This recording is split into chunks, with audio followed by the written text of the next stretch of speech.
Rute capítulo 4, diz o texto: Boaz subiu à porta da cidade e assentou-se ali. Eis que o resgatador de que Boaz havia falado ia passando. Então lhe disse: Ó fulano, chega-te para aqui e assenta-te. Ele se virou e se assentou. Então Boaz tomou 10 homens dos anciãos da cidade e disse: Assentai-vos aqui. E assentaram-se. Disse ao resgatador: aquela parte da terra que foi de Elimeleque, nosso irmão, Noemi, que tornou da terra dos moabitas, a tem para venda. Resolvi, pois, informar-te disso e dizer-te: compra na presença destes que estão sentados aqui e na de meu povo. Se queres resgatá-la, resgata-a. Se não, declara-mo para que eu o saiba, pois outro não há senão tu que a resgate, e eu depois de ti. Respondeu ele: eu a resgatarei. Disse, porém, Boaz: no dia em que tomares a terra da mão de Noemi, também a tomarás da mão de Rute, a moabita, já viúva, para suscitar o nome do esposo falecido sobre a herança dele. Então disse o resgatador: para mim não a poderei resgatar, para que não prejudique a minha. Redime tu o que me cumpria resgatar, porque eu não poderei fazê-lo. Este era outrora o costume em Israel, quanto a resgates e permutas. O que queria confirmar qualquer negócio, tirava o calçado e o dava ao seu parceiro. Assim se confirmava negócio em Israel. Disse, pois, o resgatador a Boaz: compra-a tu, e tirou o calçado. Então Boaz disse aos anciãos e a todo o povo: sois hoje testemunhas de que comprei da mão de Noemi tudo o que pertencia a Elimeleque, a Quilion e a Malom. E também tomo por mulher Rute, a moabita, que foi esposa de Malom, para suscitar o nome deste sobre a sua herança, para que este nome não seja exterminado dentre seus irmãos e da porta da sua cidade. Disso sois hoje testemunhas. Todo o povo que estava na porta e os anciãos disseram: somos testemunhas. O Senhor faça a esta mulher que entra na tua casa, como a Raquel e como a Lia, que ambas edificaram a casa de Israel. E tu, Boaz, ate valorosamente em Efrata, e faze-te nome afamado em Belém. Seja a tua casa como a casa de Pérez, que Tamar teve de Judá, pela prole que o Senhor te der desta jovem. Assim tomou Boaz a Rute, e ela passou a ser sua mulher. Coabitou com ela, e o Senhor lhe concedeu que concebesse, e teve um filho. Então as mulheres disseram a Noemi: seja o Senhor bendito, que não deixou hoje de te dar um neto, que será teu resgatador, e seja afamado em Israel o nome deste. Ele será resgatador da tua vida e consolador da tua velhice, pois tua nora, que te ama, o deu à luz, e ela te é melhor do que 7 filhos. Noemi tomou o menino e o pôs no regaço, e entrou a cuidar dele. As vizinhas lhe deram um nome, dizendo: a Noemi nasceu um filho, e lhe chamaram Obed. Este é o pai de Jessé, pai de Davi. São estas, pois, as gerações de Pérez. Pérez gerou a Esrom, Esrom gerou a Rão, Rão gerou a Aminadab, Aminadab gerou a Naasson, Naasson gerou a Salmão, Salmão gerou a Boaz, Boaz gerou a Obed, Obed gerou a Jessé, e Jessé gerou a Davi. Amém. Nós vamos meditar sobre o tema: quando a esperança se torna realidade. Quando a esperança se torna realidade. Eu quero, à guisa de introdução, focar 4 verdades importantíssimas para nos preparar para analisar este capítulo 4. A primeira verdade que eu quero destacar é que a providência carrancuda revela uma face sorridente. O livro todo de Rute passa-nos esta ideia de que as coisas estavam fora de controle para Noemi. A fome em Belém, a viuvez em Moabe, a morte de seus 2 filhos em seguida, Mas o que é maravilhoso é que o livro começa com a tristeza da morte e termina com a alegria do nascimento. O livro começa com 3 funerais e termina com um casamento. Porque para o cristão é Deus quem escreve o último capítulo da sua vida. A Bíblia diz que o choro pode durar uma noite inteira, mas a alegria vem pela manhã. Podemos olhar isso na perspectiva de Jacó. Vocês se lembram que lá no capítulo 42, verso 36 de Jacó, quando aquele homem lá do Egito manda um recado para que mandasse o outro irmão mais novo, Benjamim, do contrário não teria pão, não teria trigo, não teria provisão. Jacó diz o seguinte: já perdi meu filho, o outro ficou preso lá, agora estão querendo Benjamim. E ele lamenta dizendo: todas essas coisas me sobrevêm. Ele está lamentando, ele está murmurando, ele está reclamando. Todas essas coisas me sobrevêm. Nem ele percebia que essas adversidades todas que estavam no andar de baixo, estavam sendo traçadas no andar de cima, como uma belíssima providência para a sua salvação, a salvação da sua família e de todo o seu povo. A providência carrancuda revela uma face sorridente. Segunda verdade: as impossibilidades humanas tornam-se realidades pela ação divina. O livro de Ruth está cheio de impossibilidades humanas. Ruth olha pelo túnel do tempo e não viu nenhuma saída. Parece que na perspectiva humana o seu futuro estava lavrado e neste futuro não havia nenhuma esperança. Mas de repente, Deus reverte a situação. De repente Deus faz o deserto florescer. De repente Deus muda o cenário e abre uma porta da esperança. John Piper escreveu dizendo que a vida cristã não é uma estrada reta rumo à glória. A vida cristã é um caminho cheio de curvas, de precipícios.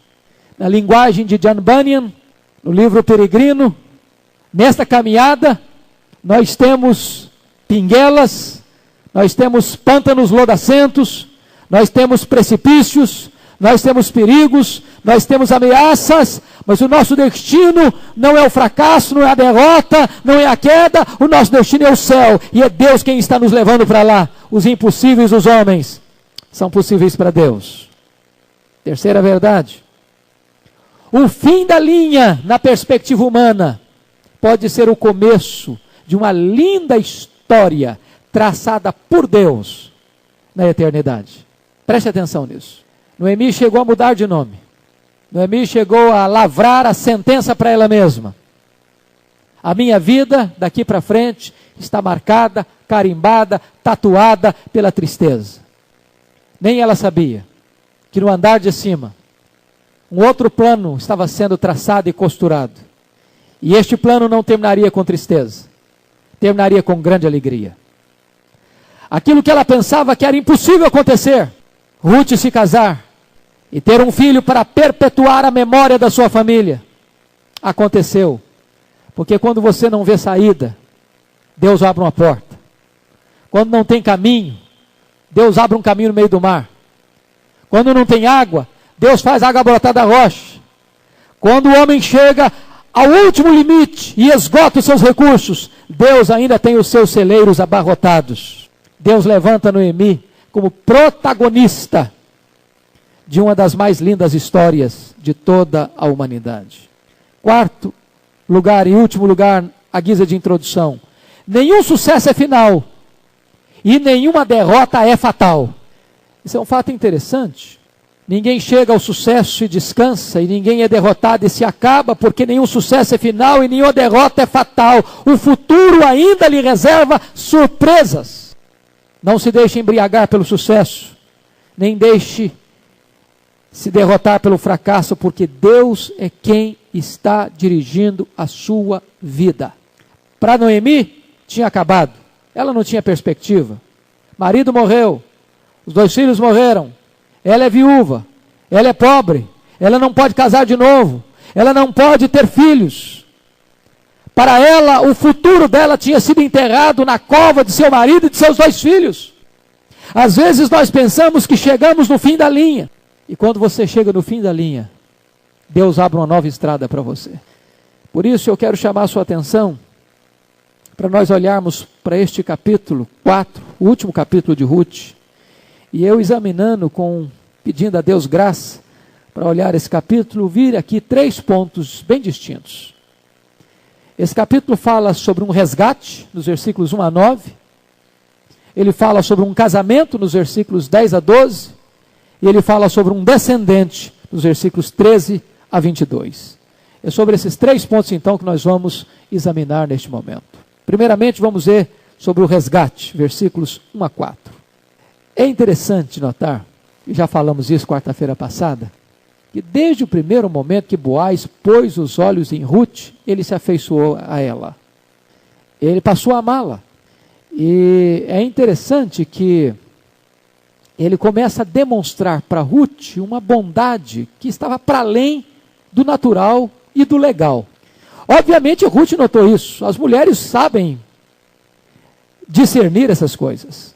O que ela não esperava e que não estava na agenda dela é que aquele encontro aparentemente fortuito e casual era, na verdade, uma agenda de Deus. Era uma providência divina. E você vai notar mais tarde que Noemi, no capítulo 2, versículo 20, tem que admitir isso. Que Boaz não é apenas alguém que aparece na vida de Ruth de uma hora para outra, numa casualidade, numa coincidência humana, mas um agendamento divino. E nesse encontro, então, Boaz começa a perceber que ele tem de ser o resgatador, o remidor daquela família. E aqui começa a história. Primeira coisa que você vai notar comigo é que Boaz tem pressa nesse processo de ser o resgatador. Olha o capítulo 4. Boaz subiu à porta da cidade e se assentou ali. Mas por que ele subiu à porta da cidade? Olha qual foi a profecia de Noemi. Quando Ruth chegou em casa, contou para a sogra o que tinha acontecido naquela noite. Olha o que Noemi vai dizer. Noemi entendia muito bem da psicologia masculina, até porque ela tinha 3 homens na casa dela, o marido e mais 2 filhos, então ela entendia da psicologia masculina. Quando Ruth conta aquela história para ela, ela diz o seguinte: espera, minha filha, versículo 18 do 3, até que saibas em que darão as coisas, porque aquele homem não descansará enquanto não se resolver este caso ainda hoje. Ela sabe, esse camarada, ele não está apenas sendo generoso com você, não, ele está, numa linguagem nossa popular, apaixonado por você, ele gosta de você, e quem gosta tem pressa, tem urgência, e ele tem pressa, você percebe, porque ele se assenta à porta da cidade, esperando encontrar-se com um outro candidato, ou o primeiro candidato dentro da lei, para ser o resgatador de Noemi e de Ruth. Quando ele vai para o portão da cidade, ele está revelando uma coisa: ele tem pressa, ele é um homem decidido, ele é um homem resolvido, ele tem pressa para agir. Aqui está um ponto muito importante. O ponto é o seguinte: se a precipitação é um mal que devemos evitar, a indecisão é outro erro que não podemos cometer. Quantas pessoas que adiam aquilo que não pode mais ser adiado? As coisas estão claras, as evidências já estão absolutamente a olhos vistos. Não há mais tempo a perder. É hora de agir. É hora de agir. E ele entendeu isso. Era hora dele agir.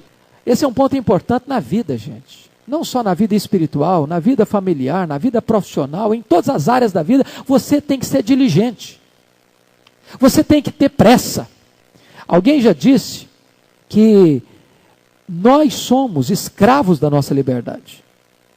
Você é um ser tão livre que você é escravo da sua liberdade. A única coisa que você não pode deixar de fazer na vida é de decidir. Você, como um homem dentro de uma canoa, rio abaixo, você tem que tomar uma decisão. Ou você pula da canoa, Ou você rema para chegar na outra margem? Ou você faz de conta que não tem perigo nenhum e deita lá dentro e deixa a canoa rolar rio abaixo? Uma coisa você não pode fazer. Você não pode deixar de tomar uma decisão. Você é livre. Você é escravo dessa liberdade. Você pode até me dizer, bom, mas eu não tomo decisão nenhuma. Eu estou indeciso. Pois a indecisão é uma decisão. É a decisão de não decidir.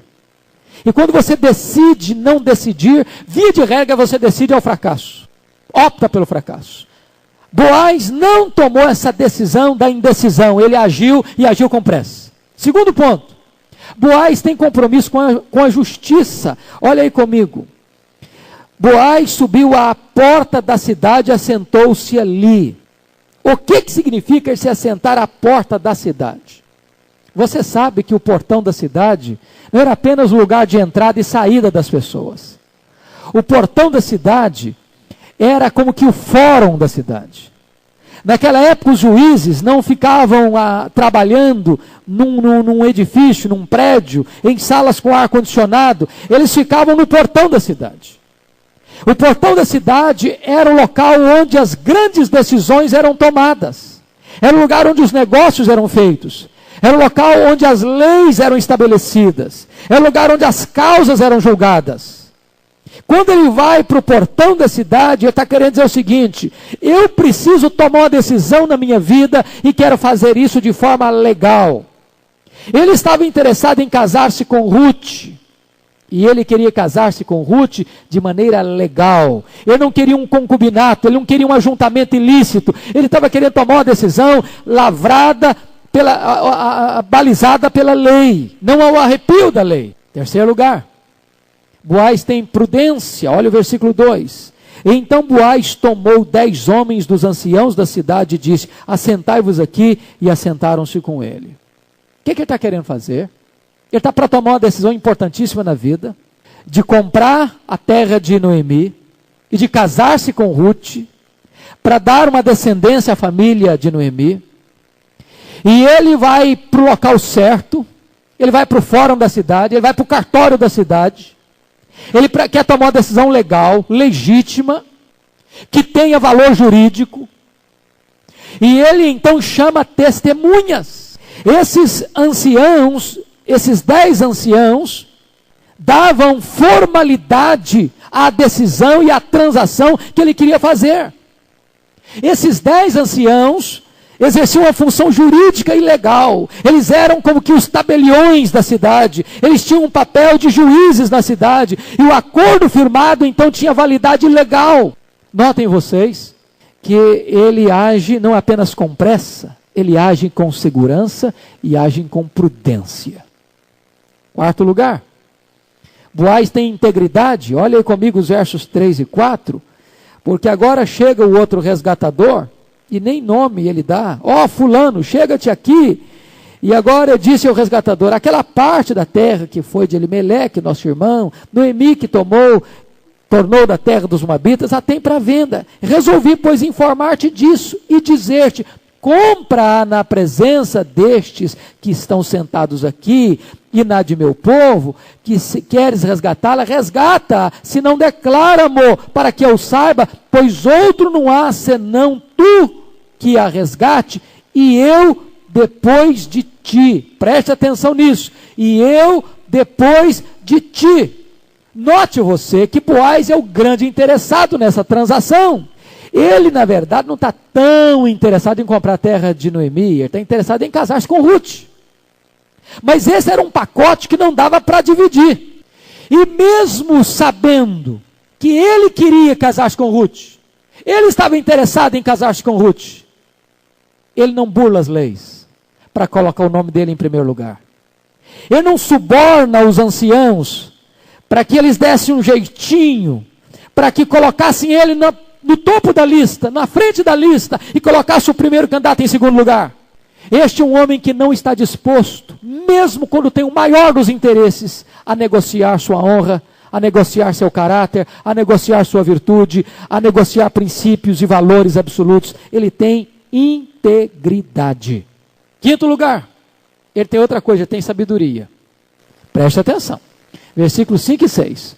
Disse, porém, Boaz, no dia, veja bem que quando ele vai propor, eu acho isso fantástico, porque não chega dizendo o seguinte: olha, tenho duas propostas para você, você precisa comprar a terra de Noemi e casar com Ruth. Não, esse negócio de casar com Ruth ele não falou logo de cara não. Aí ele escondeu na manga da camisa. Quando ele diz, olha, Ruth voltou, a terra de Elimeleque precisa ser remida. Não, eu estou pronto a comprar. Ah, mas tem mais um detalhe. Para você remir a terra de Noemi, você tem que casar com a viúva moabita. O pacote tem dois aspectos: comprar a terra e casar com a viúva. Por que ele não botou o assunto do casamento com Ruth logo no começo da negociação? Isso é prudência, isso é sabedoria. Ele não entregou o ouro. Ele foi leal, se você ou na frente. Mas ele teve tato. Os estudiosos dizem que isso aqui, eles chamam isso aqui de um golpe de mestre, uma cartada de mestre. E a estratégia dele funcionou. Por que funcionou? Porque note bem, o outro não tinha sentimento envolvido. Note aqui, para ele comprar a terra e casar com a viúva, para ter um filho, quem seria o herdeiro dessa terra? O filho de Ruth, que resgataria essa terra para a família de Noemi. Então ele desembolsaria um dinheiro para comprar. Essa terra não seria dele, mas seria do filho, que na verdade seria filho para o Malom, não para ele. Então ele diz, esse negócio não vai me compensar. E desta maneira ele abre o caminho para Boaz realizar o seu sonho, o seu projeto. Que na verdade não é o sonho nem o projeto de Boaz, na verdade é um plano e um propósito de Deus. Sexto lugar, Boaz tem zelo com a legalidade. Olha os versículos 7 a 9, porque no 7 a 9 vai mostrar que o costume em Israel, quanto a resgate e permutas, ser confirmado o negócio, então tirava-se o calçado e dava ao seu parceiro, e assim se confirmava o negócio em Israel. Disse, pois, o resgatador a Boaz, compra-a tu, e tirou o calçado. Então Boaz disse aos anciãos e a todo o povo, sois hoje testemunhas de que comprei da mão de Noemi tudo o que pertencia a Elimeleque, a Quilion e a Malom. A decisão de resgatar as terras de Noemi tem dois procedimentos legais: a desistência formal do outro concorrente, com a cerimônia de tirar o sapato, e a confirmação da compra das terras de Noemi diante de testemunhas. Tanto a desistência do outro tinha que ser uma coisa pública, quanto a compra tinha que ser confirmada por testemunhas. Ele é um homem prudente. Às vezes se faz negócio, se dá dinheiro, se entrega valores, apenas no papo, na saliva, na conversa. E depois vai começar a ter dissabores. Boaz era um homem experiente. E ele sabia que tanto a desistência do outro concorrente, quanto a compra dele, tinha que ser um ato legal, um ato público e um ato jurídico. E ele toma todas as precauções para fazer isso. Agora vem o segundo ponto da nossa mensagem, que é o casamento. Olha comigo agora os versos 10 a 12, porque aqui está a descrição deste casamento. E este casamento é um casamento tão extraordinário que ele chega a ser até mesmo um tipo do casamento de Cristo com a igreja. E aqui eu quero destacar alguns pontos importantíssimos. Importantíssimos. Primeiro, foi um casamento providenciado por Deus. Eu acho isso maravilhoso. Sabe por quê? Porque Ruth, antes de buscar um marido, ela buscou a Deus. Antes de buscar um lar, ela buscou abrigo debaixo das asas de Deus. O encontro de Ruth com Boaz foi casual na perspectiva humana, mas foi agendado pela providência divina. Olha comigo aí o capítulo 2, versículo 20. Então Noemi disse à sua nora, bendito seja ele do Senhor, que ainda não tem deixado a sua benevolência nem para com os vivos, nem para com os mortos. Disse-lhe mais Noemi, esse homem é o nosso parente chegado e um dentre os nossos resgatadores. Noemi tem que admitir esse fato, que Boaz tinha sido preparado por Deus para aquele momento, para aquele casamento. A Bíblia diz que a esposa prudente é um presente de Deus. A Bíblia diz, agrada-te do Senhor, e Ele satisfará os desejos do teu coração. Então é muito importante que um rapaz e que uma moça, Entenda isso, que o casamento precisa ser providenciado por Deus. Tem que se buscar a Deus, tem que se clamar a Deus, tem que se esperar de Deus. Segundo ponto, foi um casamento precedido por um belo relacionamento. Note você que a relação de Boaz com Ruth, de Ruth com Boaz, desde o primeiro encontro, foi marcado por doçura, por lhaneza, por postura de carinho, de afeto, de respeito, por palavras ternas, por manifestação de cuidado. Esse é um ponto fundamental. Eu acredito que esse princípio deve reger ainda hoje todos os relacionamentos com vista ao casamento. Se existe uma coisa que deve trazer para a igreja alegria, é um namoro de dois jovens crentes que começam a se relacionar na direção de Deus, na busca da direção de Deus, com a bênção de Deus, com vistas ao casamento. Mas se existe uma coisa também que deveria trazer alegria para a igreja, é quando o namoro ruim termina. Porque tem namoro que a melhor coisa que pode acontecer a ele é o término. Porque ele sinaliza o fato de que não vai dar certo. Porque quando no namoro tem briga, tem discussão, tem ciúme, tem choro, tem dor, tem confusão, é melhor terminar. Não era o caso aqui. Não era o caso aqui. Outra coisa importante, não houve intimidade física no relacionamento de Ruth com Boaz antes do casamento. Capítulo 3, versículo 14. Eles só tiveram relacionamento sexual depois de casados, 4:13. Está escrito isso aqui. Então tomou Boaz a Ruth e ela passou a ser sua mulher, coabitou com ela e o Senhor lhe concedeu que concebesse. Irmãos queridos, eu acredito firmemente nisso. Que uma das maiores decadências da nossa sociedade, pode parecer caretice o que eu estou falando para muita gente. Pode parecer antiquado o que eu estou falando para muita gente. Mas eu estou convencido de que uma das maiores decadências da nossa sociedade é a maneira como a juventude encara hoje namoro. Porque a prática do sexo no namoro é um fator de grande decadência da nossa sociedade. A Bíblia diz que o sexo é bom, que o sexo é santo, que o sexo é puro, que o sexo foi providenciado por Deus para o prazer do homem e da mulher, mas o sexo foi criado por Deus para ser exercitado, para ser desfrutado no contexto do casamento.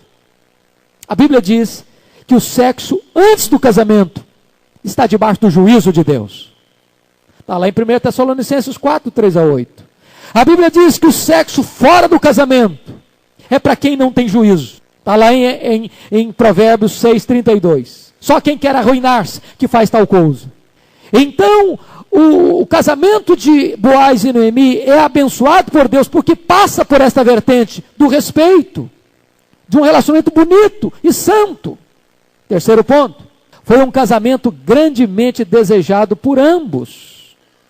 Isso você nota lá no capítulo 3, verso 9. Lá no capítulo 3, verso 11, e no capítulo 4, 10 e 11. Note isso. O casamento hoje tem sido um contrato provisório. Parece que aqueles contratos de empresa de experiência, para ver se vai dar certo. E quantas pessoas que estão fazendo do casamento realmente um contrato experimental. Não é seguro, certamente, ir para o casamento indeciso, inseguro. Obviamente não, mas por outro lado, queridos irmãos, nós temos que entender que o casamento é uma aliança para a vida, para a vida. Se você nota hoje, temos muitas palavras bonitas e poucos compromissos. Os vestidos das noivas estão ficando cada vez mais alvos e a pureza cada vez mais rara. Os véus das noivas estão ficando cada vez mais longos e os casamentos cada vez mais curtos. Hoje você nota que os namorados estão falando palavras cada vez mais apaixonadas e tendo menos paciência. Estão fazendo mais promessas, mas cumprindo menos os votos. Vemos muitos que começam um casamento sem reflexão e poucos que investem nele com sincera devoção. Esse é um ponto fundamental na relação de Boaz e Ruth. Quarto aspecto do casamento de Boaz e Ruth. Foi um casamento apoiado pela família. Olha que princípio fantástico. Quando Ruth tomou conhecimento do que acontecera lá no campo, na fazenda de Boaz, ela se alegra. Ela diz, está aí a pessoa certa para casar-se com Ruth. E ela ora por isso. Ela dá o seu aval a este casamento. E aqui uma palavra para os nossos moços. Eu nunca vi um rapaz e uma moça serem bem-sucedidos na vida, desobedecendo pai e mãe na área de namoro. Não há a mínima possibilidade de existir bem-aventurança num casamento se este namoro e se este casamento está acontecendo na contramão da vontade dos pais. O casamento de Ruth e Boaz é alvo da oração e do regozijo da família. E esse princípio deve permanecer ainda hoje. Quinto lugar, foi um casamento público. Olha comigo, por favor, irmãos, isso é uma coisa preciosíssima e nós temos que destacar. Versículos 10 e 11. E também tomou por mulher a Ruth, a moabita, que foi esposa de Malom, para suscitar o nome deste sobre a sua herança, para que este nome não seja exterminado dentre os seus irmãos e da porta da sua cidade. Disto sois hoje testemunhas. Todo o povo que estava na porta e os anciãos disseram, somos testemunhas. Preste atenção aqui. O casamento de Boaz e Ruth foi um ato público, legal, feito perante os anciãos e juízes da cidade. Ou seja, em outras palavras, Boaz e Ruth casaram-se de acordo com as leis vigentes do seu país. Boaz entendeu que o casamento não deveria ser uma aliança particular apenas entre ele e Ruth, mas deveria ser uma aliança entre ele e Ruth, feita publicamente diante das autoridades constituídas da sua cidade. Por que isso é importante? Porque hoje nós estamos vivendo uma época em que as pessoas estão desprezando o casamento civil. Dizendo o seguinte, para que papel? Papel não serve para nada. O que importa é o amor.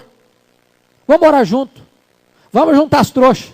Só que o casamento, à luz dos princípios de Deus, não é apenas uma união entre um homem e uma mulher, é a união entre um homem e uma mulher de forma pública, de forma legal.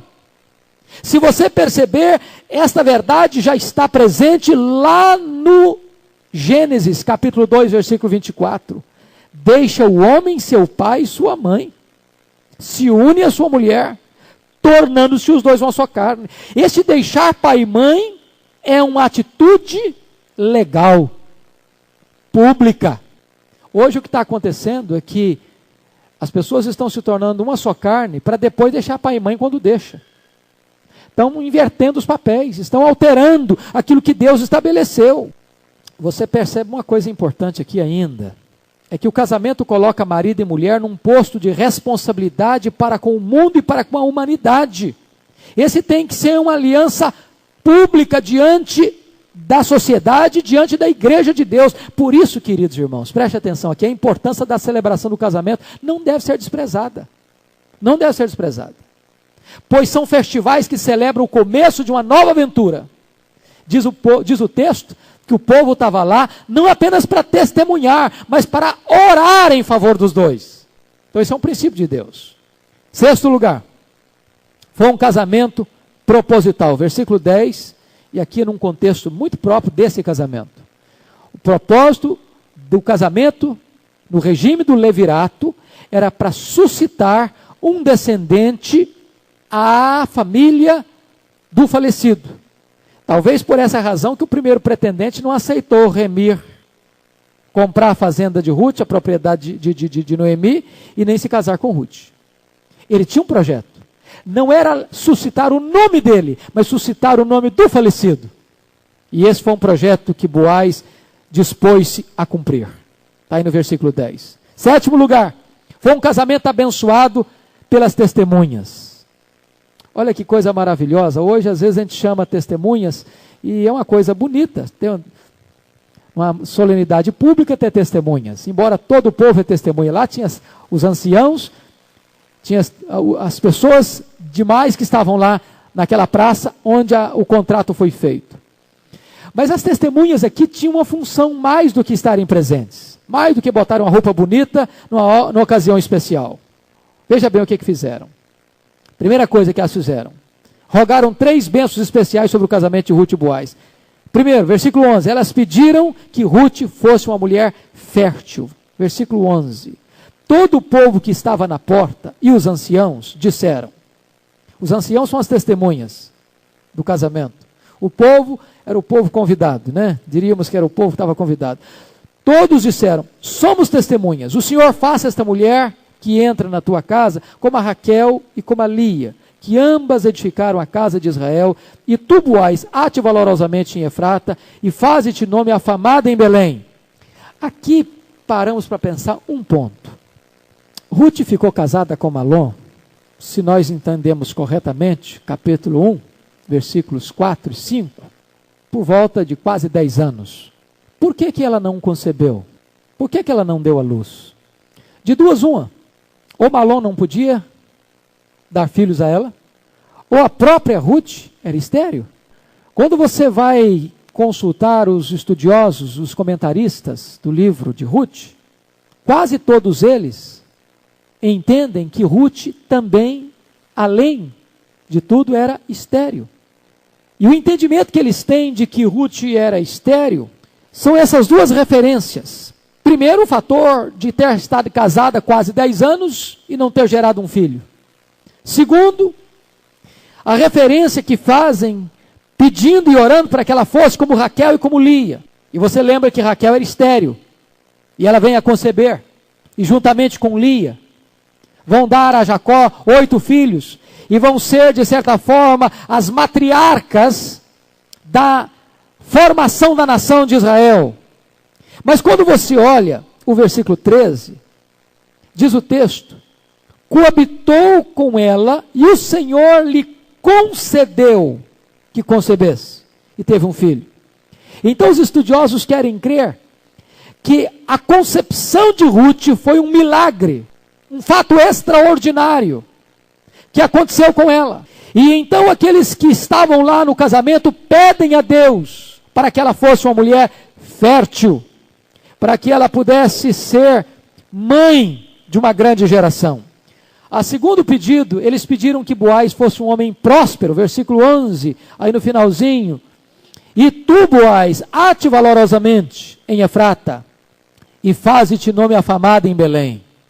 Querem que Boaz se transforme num homem próspero, num homem abençoado, num homem importante, num homem de destaque, que adquire poder e adquira fama em Belém. E a terceira petição que fizeram, eles pediram que a casa de Boaz fosse como a casa de Pérez. Olha aí, por favor, versículo 12. Seja a tua casa como a casa de Pérez, que Tamar teve de Judá, pela prole que o Senhor te der desta jovem. Por que a referência a Pérez? Pérez era o filho mais importante de Judá. Judá era a tribo nobre, a mais importante. De onde veio Davi e de onde veio o Messias. Desta maneira, ele está pedindo que a descendência de Boaz e Ruth seja a descendência que há de marcar decisivamente a história do povo de Deus.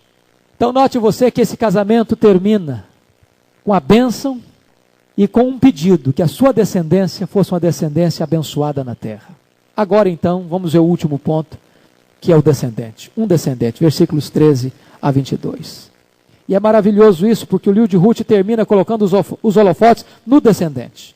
E nós vamos ver o primeiro ponto. Descendente é visto como dádiva de Deus, versículo 13. A gente pode olhar isso de duas maneiras. Porque o versículo 13 diz, coabitou com ela e o Senhor lhe concedeu que concebesse e teve um filho. Ou o descendente visto como dádiva de Deus, porque Deus fez um milagre, abrindo a madre de Ruth para ela conceber. Ou podemos entender de uma forma natural e normal.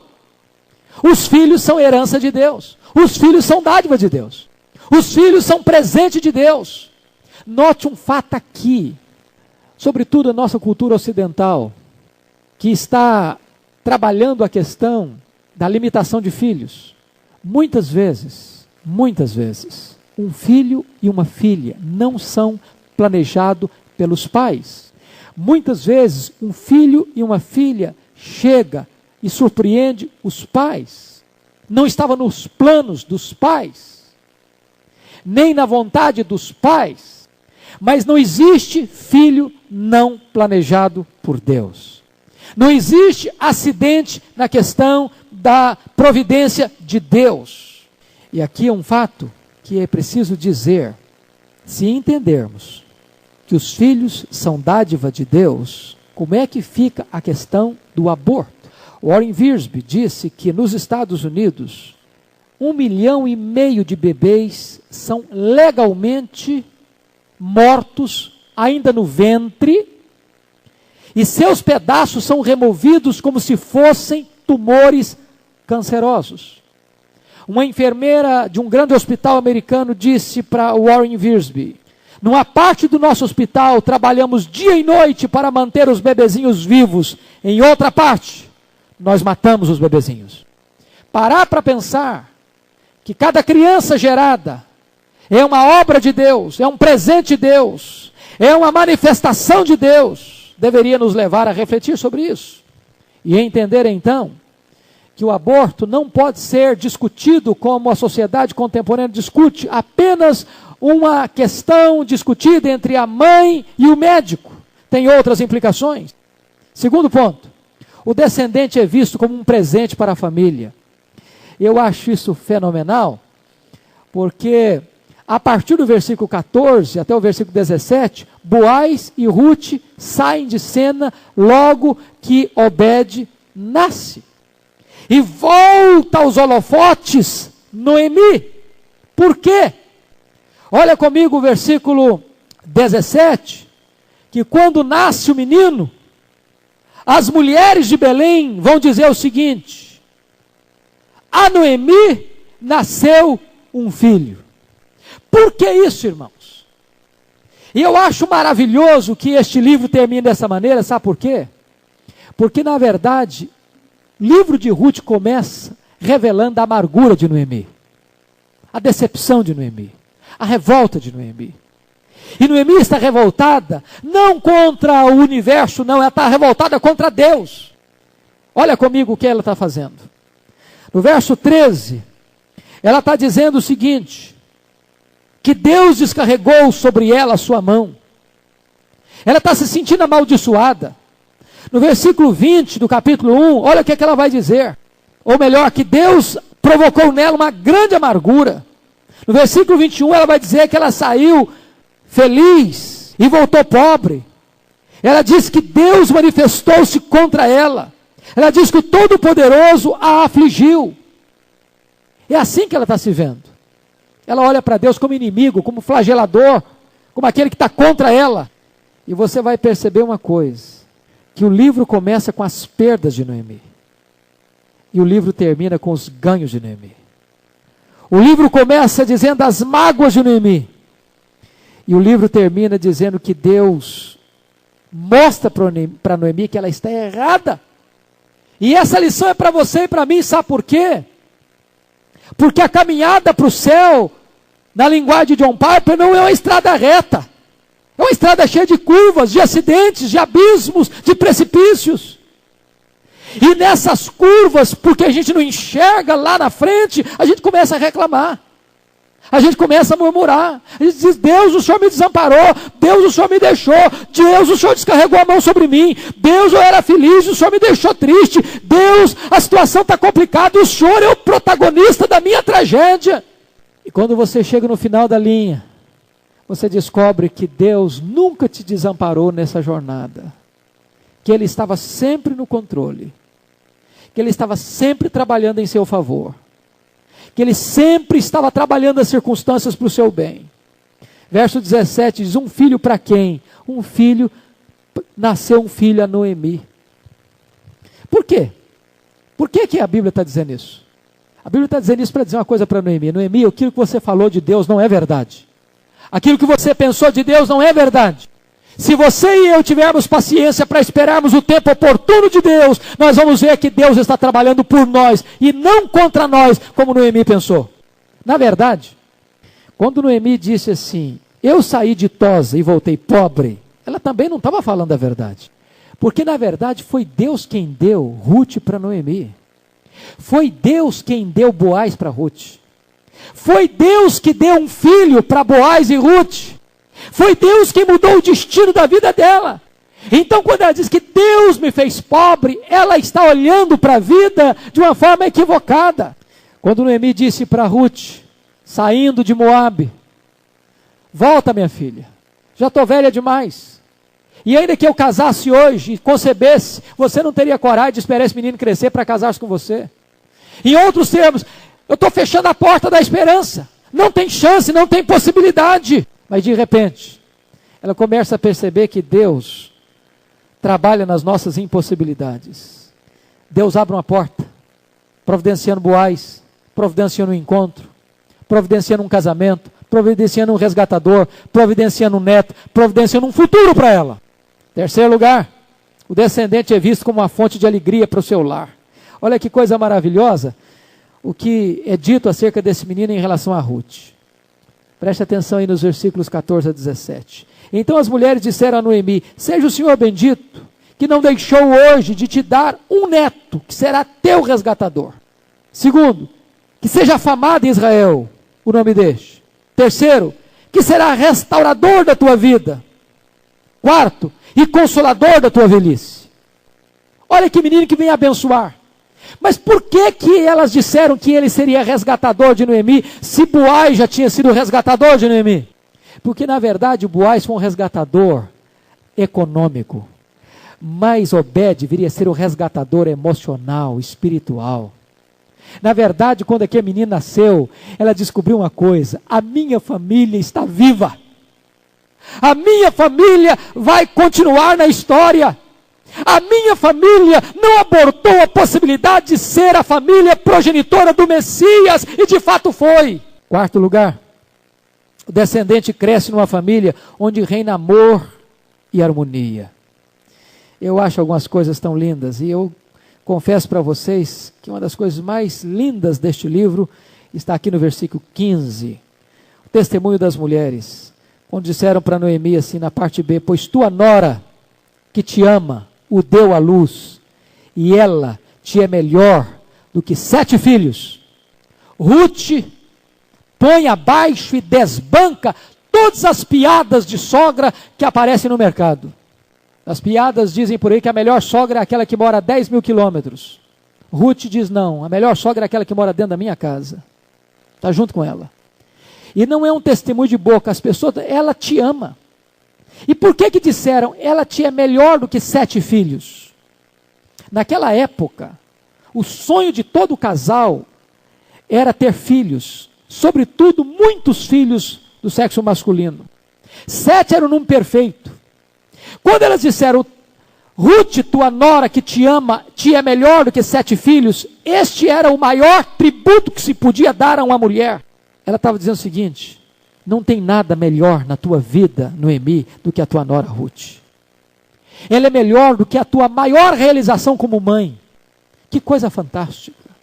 Que exemplo bonito para ser seguido ainda hoje. Segundo lugar, Noemi cuida do neto sem qualquer atitude de ciúmes de Ruth. O versículo 16, olha aí. Noemi tomou o menino e o pôs no regaço e entrou a cuidar dele. Olha a maturidade de Ruth.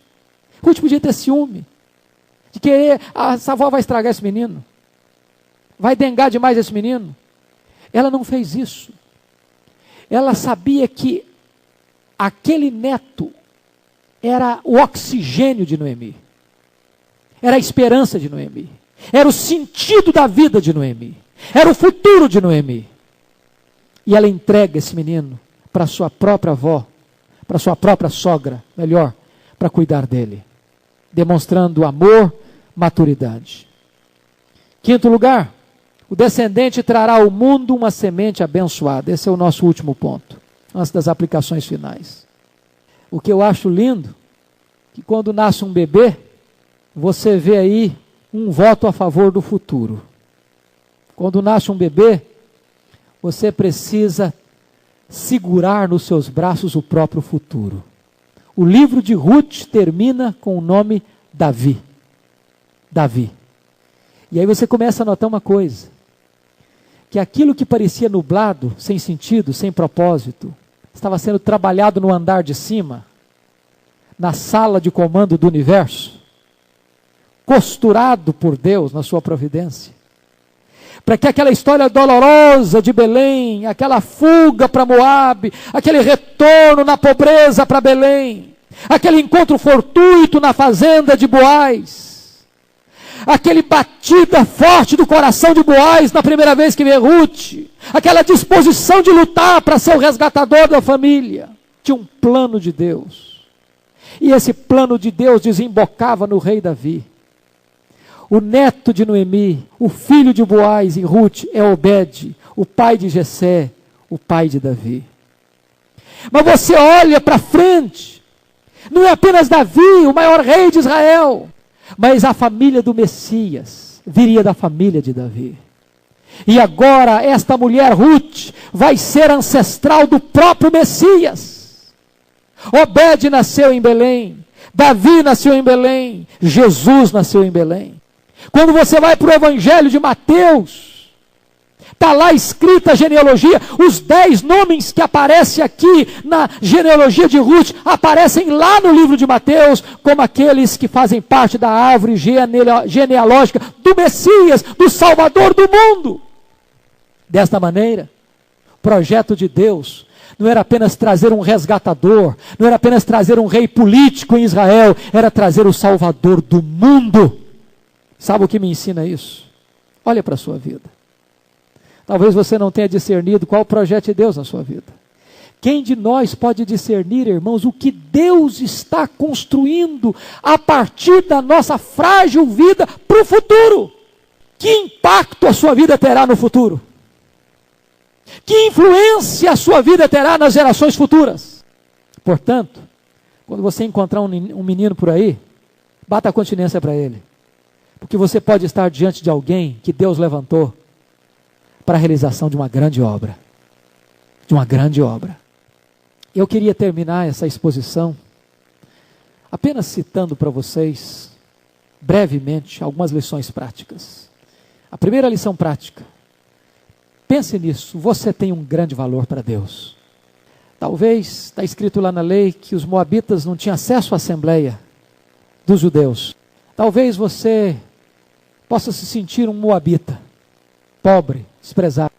Mas Deus olha para você e dá valor para você. Não só dá valor para você, coloca você no topo da lista das pessoas mais importantes, como colocou Ruth na genealogia do seu próprio filho, Jesus Cristo. Segunda lição, um casamento é uma grande fonte de bênção quando feito dentro da vontade de Deus. Você que não casou ainda, que pretende se casar, não abra mão jamais de casar-se dentro do projeto de Deus, dentro da vontade de Deus. Terceiro, os filhos são presentes de Deus. Note você que depois que Boaz compra a propriedade de Noemi, não se fala em dinheiro mais. O assunto não é dinheiro mais. O assunto não é fazenda mais. O assunto agora é o descendente. Irmãos amados, nós temos que colocar os nossos filhos nessa perspectiva, porque a nossa geração botou dinheiro na frente de relacionamentos, botou coisas na frente de pessoas. Quarta lição, a vida deve ser vivida com a eternidade em perspectiva. A última palavra deste livro é Davi. O destino deles, Ruth, Noemi e Boaz, estava sendo conduzido pelo céu e não pela terra. Tinha sido desenhado na eternidade e não no tempo. E a Bíblia diz que o casamento destes dois vão desaguar numa bênção para o mundo inteiro, porque daí vem o Messias. Quinta lição, o melhor de Deus, e finalmente, o melhor de Deus ainda está por vir. Meu amado irmão, eu quero concluir então essa exposição dizendo para você o seguinte: a caminhada para a glória não é uma estrada reta. É uma estrada cheia de curvas e de surpresas. Agora tem dor, agora tem lágrima, agora tem doença, agora até a morte pode nos assolar. Mas nós não chegamos no fim dessa estrada ainda. No fim dessa estrada, Não tem mais dor, não tem mais lágrima, não tem mais doença, não tem mais pobreza, não tem mais morte, não tem mais luto. No fim desta estrada, tem a cidade santa, tem um corpo de glória, tem a posse da herança, tem a bem-aventurança eterna. O melhor de Deus para a sua vida ainda está por vir. Esta é a história de Ruth. Esta é a saga desta família. Esta é a esperança que nós temos. Esta é a mensagem deste pequeno, grande livro, o livro de Ruth. Que Deus nos ajude. Que Deus nos abençoe. Amém.